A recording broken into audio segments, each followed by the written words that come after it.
Heading बोलोगे थोड़ा, क्या है?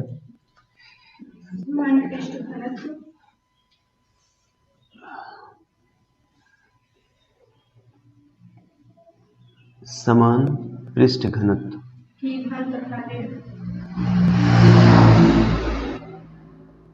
धन तथा ऋण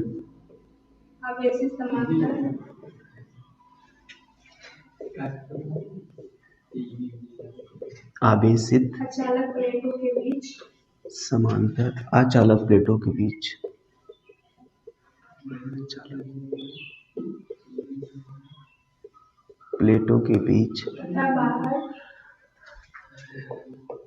तथा बाहर वैद्युत क्षेत्र की तीव्रता। देखो अब हमें क्या करना है, इसमें देख लो कह रहा है कि समान पृष्ठ घनत्व, समान पृष्ठ घनत्व मतलब सिग्मा, ठीक है ना ये, और उसके बाद धन तथा ऋण आवेशित समांतर अचालक प्लेट है कि बीच में वैद्युत क्षेत्र की तीव्रता निकालना है और बाहर भी वैद्युत क्षेत्र की तीव्रता निकालना है। इसके लिए आप लोग क्या करोगे, दो समांतर अचालक प्लेट लोगे। जैसे मैं मान ले रहा हूं एक प्लेट ये हो गई, एक प्लेट ये हो गई, इसको मान लेते चूंकि यहां पर ना धन और ऋण दोनों है, इसको मान लो ये धन है और दूसरी प्लेट है ये मान लो क्या है, ये ऋण आवेशित है, ये मान लो ऋण आवेशित है। अब चूंकि ये दोनों समांतर अचालक प्लेटें हैं और इसके इन दोनों के बीच में वैद्युत क्षेत्र की तीव्रता निकालना है और इन दोनों के बाहर भी वैद्युत क्षेत्र की तीव्रता निकालना है। देखो मान लेते हैं इन दोनों के बीच में एक बिंदु क्या है, P है, ठीक है, एक बिंदु क्या है, P है, जिस पर हमें इसके कारण भी वैद्युत क्षेत्र की तीव्रता निकालना है और इसके कारण भी वैद्युत क्षेत्र की तीव्रता निकालना है। तो अब देखो इस धन प्लेट के कारण वैद्युत क्षेत्र की तीव्रता मान लेते क्या है, वो E1 है और ऋण प्लेट के कारण वैद्युत क्षेत्र की तीव्रता मान लेते क्या है, वो E2 है। ऐसा ये तो था इसके अंदर। इसके बाहर मान लेते हैं, इसके बाहर वैद्युत क्षेत्र की तीव्रता क्या है, सॉरी मान लेते हैं इन दोनों प्लेटों के बाहर एक बिंदु क्या है, P डैश है, जिस पर हमें क्या करना है, वैद्युत क्षेत्र की तीव्रता निकालना है। और इस प्लस Q के कारण वैद्युत क्षेत्र मान लेते क्या है, वो E1 है और इसके कारण वैद्युत क्षेत्र मान लेते क्या है, वो E2 है। बात को थोड़ा समझिएगा। समान पृष्ठ घनत्व इन दोनों अचालक प्लेटों का जो पृष्ठ घनत्व क्या है, वो समान है, मतलब जितना इसका है उतना इसका भी है। और ये दोनों अचालक प्लेटें जो हैं, एक धनावेशित है दूसरा, और ये दोनों समांतर हैं। तो इसके अंदर भी वैद्युत क्षेत्र निकालना है, इसके बाहर भी वैद्युत क्षेत्र की तीव्रता निकालना है। तो हम लोग मानते हैं कि सर इन दोनों प्लेटों के बीच में एक बिंदु P है जिस पर हमें वैद्युत क्षेत्र की तीव्रता निकालनी है। अब प्लस Q के कारण E1 और माइनस Q के कारण क्या है, E2 है। इसके बाहर एक बिंदु क्या है, P डैश है, जिस पर वैद्युत क्षेत्र की तीव्रता निकालना है। और प्लस ये मतलब धनावेशित प्लेट के कारण वैद्युत क्षेत्र की तीव्रता क्या है, E1 है, और ऋणावेशित प्लेट के कारण वैद्युत क्षेत्र की तीव्रता क्या है, E2 है। अब हम लोग, आप जानते हो कि सर किसी अचालक चादर के लिए या किसी अचालक प्लेट के लिए जो वैद्युत क्षेत्र की तीव्रता होती है, E बराबर क्या होती है बोलो, सिग्मा अपान में 2 एप्सिलॉन नॉट। मीन्स देखो इसका भी पृष्ठ घनत्व सेम है, इसका भी, दोनों का सेम है, तो इसके लिए वैद्युत क्षेत्र की तीव्रता कितनी होगी, ये होगी, और इसके लिए कितना होगी, ये होगी। तो हम लोग सबसे पहला पॉइंट लिखते हैं कि दोनों प्लेटों के बीच में वैद्युत क्षेत्र, दोनों प्लेटों के बीच वैद्युत क्षेत्र की तीव्रता, वैद्युत क्षेत्र की तीव्रता देखो हम लोग बीच में निकाल रहे हैं। तो जैसे मैं अगर पूछूं आपसे, दोनों प्लेटों के द्वारा कुल वैद्युत क्षेत्र की तीव्रता कितनी होगी, मान लेते हैं उसको क्या है, E है, E ये बराबर क्या होगा, E1 प्लस क्या हो जाएगा, E2। अब चूंकि पृष्ठ घनत्व तो सेम है, इसलिए इसका इस प्लेट के लिए जो E1 होगा वो क्या होगा, ए सिग्मा अपान 2 एप्सिलॉन नॉट, और E2 बराबर क्या होगा, सिग्मा अपान में 2 एप्सिलॉन नॉट। तो यहां से आप लिख दीजिएगा वेक्टर ई बराबर सिग्मा अपान में 2 एप्सिलॉन नॉट और प्लस सिग्मा अपान में 2 एप्सिलॉन नॉट, ये होगा।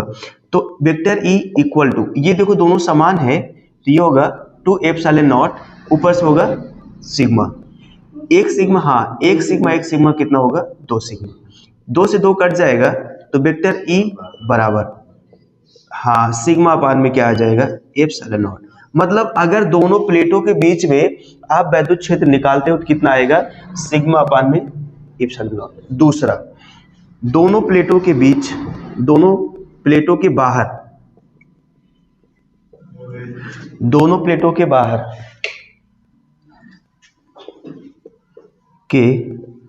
बाहर वैद्युत क्षेत्र की तीव्रता, देखो दोनों प्लेटों के बाहर वैद्युत क्षेत्र तीव्रता, मान लेते परिणामी वैद्युत क्षेत्र तीव्रता क्या है, ई है। अब बात को समझिएगा सर, इस प्लेट के कारण वैद्युत क्षेत्र तीव्रता ई और इस प्लेट के कारण ई2। अब देखिएगा बाहर की बात कर रहे हैं, इस प्लेट के कारण वैद्युत क्षेत्र तीव्रता ई है और इसके कारण वैद्युत क्षेत्र की तीव्रता ई2 है। ये देखो यहां पर दिशा की बात करें, ये वाला इधर है, ये वाला इधर है, दोनों विपरीत दिशा में दोनों घट जाएंगे ना, तो यहां पर ई होगा E1 माइनस क्या हो जाएगा E2। तो E बराबर E1 का मान रखोगे कितना, वही रखोगे सिग्मा अपान में 2 एप्सिलॉन नॉट माइनस सिग्मा अपान में 2 एप्सिलॉन नॉट। तो E बराबर घट के कितना होगा 0।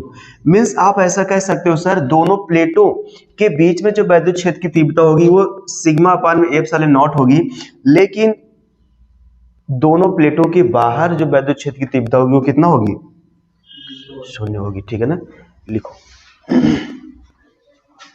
यहां वेक्टर नहीं रहेगा ना, परिणामी वैद्युत क्षेत्र की तीव्रता क्या होगी, गलती से हो गई मिस्टेक, नहीं सही है, इस बार ना वेक्टर नहीं रहेगा, क्योंकि ये कुल वैद्युत क्षेत्र की तीव्रता है, तो वो E इक्वल टू होगा E1 प्लस E2। ठीक है, ये 5वां अनुप्रयोग है और लास्ट अनुप्रयोग है। एक समान रूप से आवेशित गोली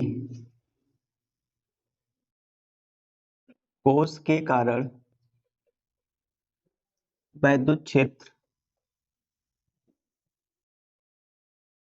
क्षेत्र की तीव्रता, ऊपर जा रहे धीरे धीरे।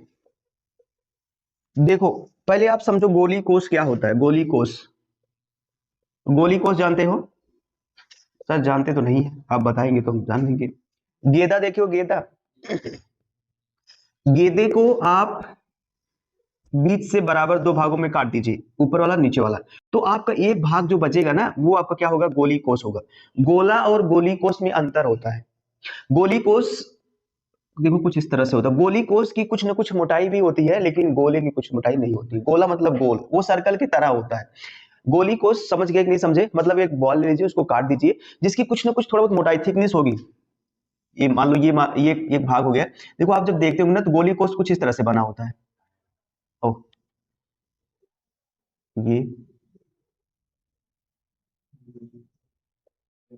ये इस तरह से बना होता है, मतलब आप समझ रहे हो, ये जो मोटाई चल रही है, इतनी मोटाई, ये चारों तरफ है, ये पूरा इतना है।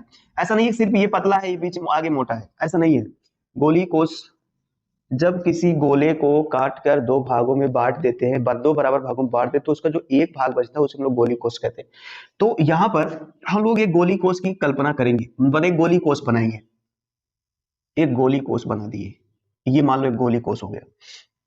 देखो ये कह रहा है एक गोली कोश है और इस गोली कोश पर एक समान रूप से क्या है, आवेश है, और इस पर मान लेते हैं सब जगह प्लस क्यू आवेश क्या है, उपस्थित है सब जगह। ठीक, एक समान रूप से आवेश क्या है, प्लस क्यू उपस्थित है सब जगह। ठीक, और इस गोली कोश की त्रिज्या मान लेते कितना है, इस गोली कोश की त्रिज्या मान लेते कितना है, आर है, और इस गोली कोश का जो केंद्र है वो क्या है। अभी तक हम लोग जितना भी चीज निकाले, चाहे चाहे चालक तार की लंबाई के कारण, चाहे चादर के कारण, चाहे जिसके कारण निकाले हो, उसमें हम लोग एक गॉसियन पृष्ठ की कल्पना किए हैं। तो इसमें भी हम लोग क्या करेंगे, एक गॉसियन पृष्ठ की कल्पना करेंगे। मान लेते हैं इससे स्मॉल आर दूरी पर, ये स्मॉल आर दूरी पर, मान लेते नहीं मतलब हम लोग स्मॉल आर दूरी पर क्या करते हैं, एक गॉसियन पृष्ठ की कल्पना करते हैं और इसको बनाते हैं। ये गॉसियन पृष्ठ जो है ना, एक कल्पना मात्र है। ये क्यों किया गया है, ये क्यों किया जाता है, वैद्युत क्षेत्र की तीव्रता निकालने के लिए। ये ऐसा एक गॉसियन पृष्ठ हम लोग कल्पना कर लिए। आप ऐसा बोलोगे सर एक गोलीय कोष है, इस गोलीय कोष का केंद्र O है और त्रिज्या क्या है, कैपिटल R है। इस गोलीय कोष, हाँ, इस गोलीय कोष पर एक समान रूप से प्लस क्यू आवेश वितरित है या उपस्थित है। हम लोग वैद्युत क्षेत्र की तीव्रता निकालने के लिए एक गॉसियन पृष्ठ की क्या करेंगे, कल्पना करेंगे। और उसके बाद देखिएगा, मानेंगे कि इस केंद्र से R दूरी पर ना, ये जो गॉसियन पृष्ठ बनाए हैं, इस केंद्र से R दूरी पर एक बिंदु हम लोग P लेंगे, एक बिंदु P लेंगे जिस पर वैद्युत क्षेत्र की तीव्रता क्या होगी, ये एक छोटा सा हम लोग खंड काट लेंगे जिसकी तीव्रता होगी E और क्षेत्रफल कितना होगा, dA, ठीक है। और ये जहां बिंदु है, जहां R से ना स्मॉल r दूरी पर एक बिंदु जो है P है, उसी पर हमें वैद्युत क्षेत्र की तीव्रता क्या होगी, निकालनी होगी। बात समझे। तो इसमें क्या होता है, इसमें हमारी तीन कंडीशन बनती है। एक पहली कंडीशन तो ये है, आप इस गोलीय कोष के बाहर, पहली बात ये है आप गोलीय कोष के बाहर वैद्युत क्षेत्र की तीव्रता निकालोगे। दूसरी बात ये है आप गोलीय पृष्ठ पर, इस पर कितनी वैद्युत क्षेत्र की तीव्रता होगी वो निकालोगे, मतलब पृष्ठ पर निकालना होगा। और तीसरा ये है आप गोलीय कोष के भीतर कितनी वैद्युत क्षेत्र की तीव्रता होगी उसको निकालोगे। तीन चीज इसमें आता भैया, फिर से समझो आए क्या, ठीक है ना। देखो सबसे पहले एक गोलीय कोष बनाओगे, गोलीय कोष का केंद्र O है, इसकी त्रिज्या क्या है, कैपिटल R है। और हम लोग वैद्युत क्षेत्र की तीव्रता निकालने के लिए एक गोलीय पृष्ठ, सॉरी गॉसियन पृष्ठ की क्या करेंगे, कल्पना करेंगे। और मान लेंगे कि इस केंद्र से R दूरी पर एक बिंदु P है जिस पर वैद्युत क्षेत्र की तीव्रता क्या होगी। अब देखो ये जो बिंदु P है ये गोलीय पृष्ठ के बाहर ही है, देख लो ये, इसलिए हम लोग बाहर वैद्युत क्षेत्र की तीव्रता निकालेंगे, फिर उसके बाद पृष्ठ पे आएंगे, फिर उसके बाद क्या होगी, अंदर आ जाएंगे। तीन कंडीशन होगी, ठीक है, ये होता है। तो हम लोग सबसे पहले लिखते हैं गोलीय पृष्ठ के, पहला गोलीय पृष्ठ के बाहर वैद्युत क्षेत्र की तीव्रता,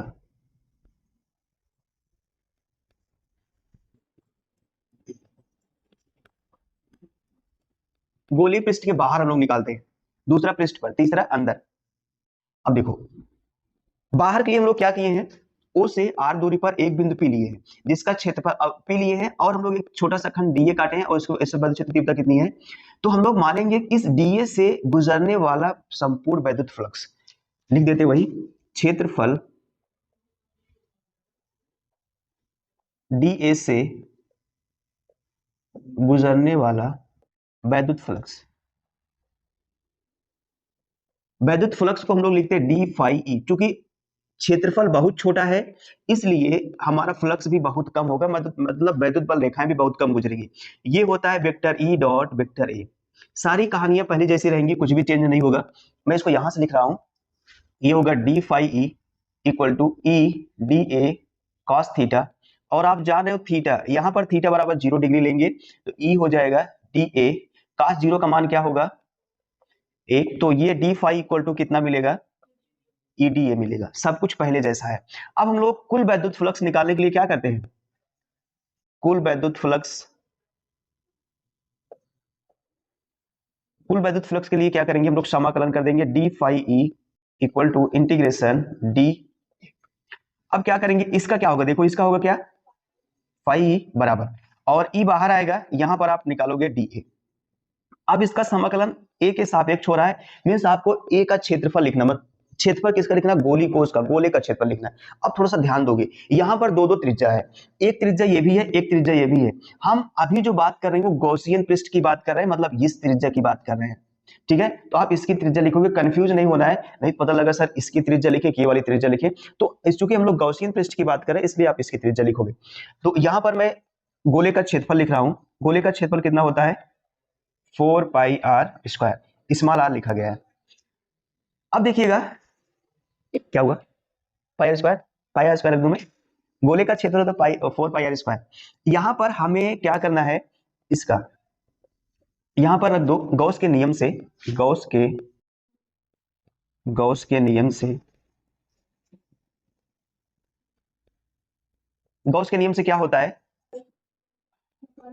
क्यू अपान में एप्सिलॉन नॉट होता है, यही रख दो वैल्यू, तो ये होगा क्यू अपान में एप्सिलॉन नॉट बराबर ई इंटू 4 पाई आर का स्क्वायर। यहां से वैद्युत क्षेत्र की तीव्रता निकाल लो, वैद्युत क्षेत्र की तीव्रता निकालोगे तो क्या होगा, यहां से E इक्वल टू आएगा, ये सब ये E यहीं पे रहेगा, ये सब पूरा डिवाइड हो जाएगा, तो आप इसको लिख सकते हो 1/4 पाई एप्सिलॉन नॉट क्यू अपान में क्या हो जाएगा, इतना आएगा वैद्युत क्षेत्र की तीव्रता।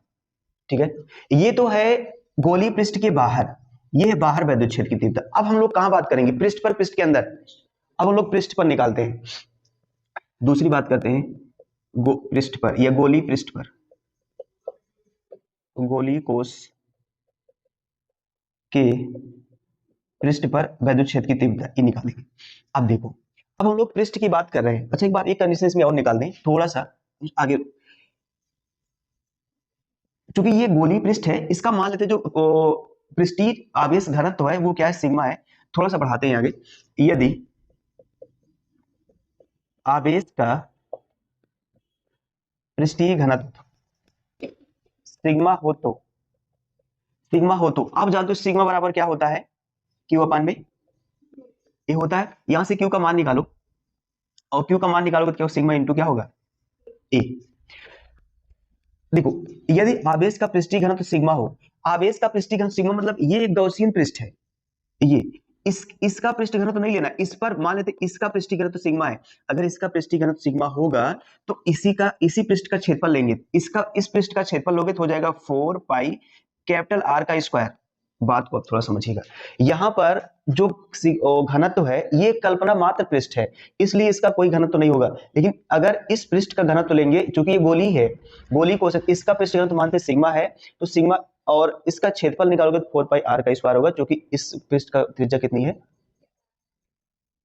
यहां पर क्षेत्रफल Q equal to sigma into A का मान रखोगे 4 पाई आर का स्क्वायर, जहां फॉर्मूले में ये समीकरण एक बना लो, जहां क्यू है वहां क्या रख दोगे, equal to 1/4 pi epsilon naught, Q के स्थान पर रखोगे sigma into 4 pi capital R का स्क्वायर अपान में क्या होगा।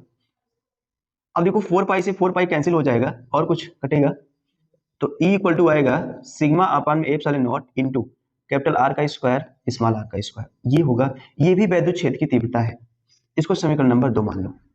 अब आते हैं दूसरा, पृष्ठ पर, पृष्ठ मतलब गोली पृष्ठ पर, गोली कोश के पृष्ठ पर, न समझ में आया बताइएगा। वैद्युत क्षेत्र की तीव्रता गोली पृष्ठ पर देख लेते हैं। अब देखो, अब हम लोग गोली पृष्ठ यहां पर, अब गोली पृष्ठ पर वैद्युत क्षेत्र की तीव्रता कैसे करोगे, अब हमें मानना पड़ेगा जो ये बिंदु है सर, ये बिंदु कहां आ गया है, इस पर आ गया है, तभी तो हमें वैद्युत क्षेत्र की तीव्रता मिलेगी। इसके लिए अगर ये वाला बिंदु यहां आ जाएगा तो ऐसा तभी होगा जब कैपिटल आर बराबर हो जाएगा स्मॉल आर के, समझोगे बात को।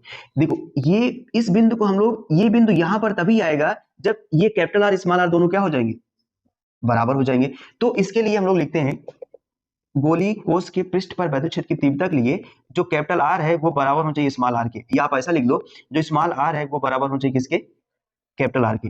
तो हम लोग वैद्युत क्षेत्र की तीव्रता निकालते हैं, इसे से निकाल लो, या इससे निकाल, इससे नहीं, इसे से निकालो, समीकरण 2 से ई बराबर रखोगे, जहां पर कैपिटल आर जहां पर स्मॉल आर वहां पर क्या रख दोगे, तो ये हो जाएगा सिग्मा अपान एप्सिलॉन नॉट, ये हो जाएगा आर का स्क्वायर, स्मॉल आर के स्थान पे रखोगे कैपिटल आर, इसका भी स्क्वायर है, तो ये क्या हो जाएगा कैपिटल आर का, ये दोनों कट जाएंगे, सिग्मा अपान में क्या आएगा, एप्सिलॉन नॉट। मींस गोली पृष्ठ पर कितना वैद्युत क्षेत्र की तीव्रता होगी, सिग्मा अपान में एप्सिलॉन नॉट। तीसरी कंडीशन और बच रही है, तीसरी कंडीशन ये हम लोग अंदर निकालेंगे, अंदर गोली पृष्ठ के अंदर, ये गोली कोश के अंदर, गोली कोश के अंदर ये आंतरिक बिंदु पर। अब बात को यहां पर थोड़ा समझिएगा, हम लोग वैद्युत क्षेत्र की तीव्रता वहीं निकाल सकते हैं जहां पर आवेश होगा, जहां पर आवेश नहीं होगा वहां पर कोई क्षेत्र नहीं होगा, कि होगा, नहीं होगा।